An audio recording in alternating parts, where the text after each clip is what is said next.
এর আগে কখনো এত ভিড় দেখছেন? না, এর আগে আমি কখনো কোথাও এরকম ভিড় দেখিনি। আজকে প্রথম। আসলে তো অবাক হয়ে গেছে, কি জাদু আছে, জাদুটা আসলে দেখার দরকার। ডেকের পর ডেক খিচুড়ি যাচ্ছে মোর্শেদ চানের। কয় নাম্বার ডেক চলতেছে আপনাদের? এটা হচ্ছে 6 নাম্বার। 6 number day. ভাই আর কতক্ষণ অপেক্ষা করতে হবে ভাই? 2 ঘন্টা তো হয়ে গেল। টাকা কামাইবো আর সব নিয়ে পকেটে ঢুকাইবো। মোর্শেদ চানের খিচুড়ি খাওয়ার জন্য এখানে লম্বা ক্রাউড। আপনি দেখেন, ক্যামেরাটা ঘুরান, ডানে বামে যে ভিড়টা দেখতেছেন। এখন বাজে 8:40। এই সময় যেই ভিড় দেখতেছেন সন্ধ্যা থেকে শুরু করে রাত 11টা পর্যন্ত সেম পরিমাণে ভিড় থাকবে। টোকেন নিয়ে 1-1.5 ঘন্টা অপেক্ষা করার পরও এখনও খাবার মিলেনি। জানি না কখন খাবার পাবো, দেখি কি হয়। একটু পর মনে হয় এই জায়গায় গ্যাঞ্জাম লাগতে পারে।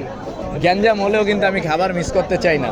অনেক জায়গায় খাইছি টোকেন দিয়ে, রাত 2টা-3টা বাজে মানিক চানের পোলাও খাইছি, সেম টোকেন দিয়ে 2 ঘন্টা ওয়েট। মোর্শেদ চান, মানিক চান, যেই চানেই খেতে যান আপনার কিন্তু অপেক্ষা করতে হবে টোকেন দিয়ে।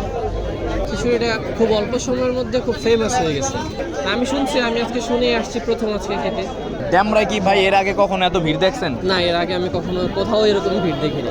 আজকে প্রথম। আসলে তো অবাক হয়ে গেছে, কি জাদু আছে, জাদুটা আসলে দেখার দরকার। ডেকের পর ডেক খিচুড়ি যাচ্ছে মোর্শেদ চানের। কয় নাম্বার ডেক চলতেছে আপনাদের? এটা হচ্ছে 6 নাম্বার। 6 number day.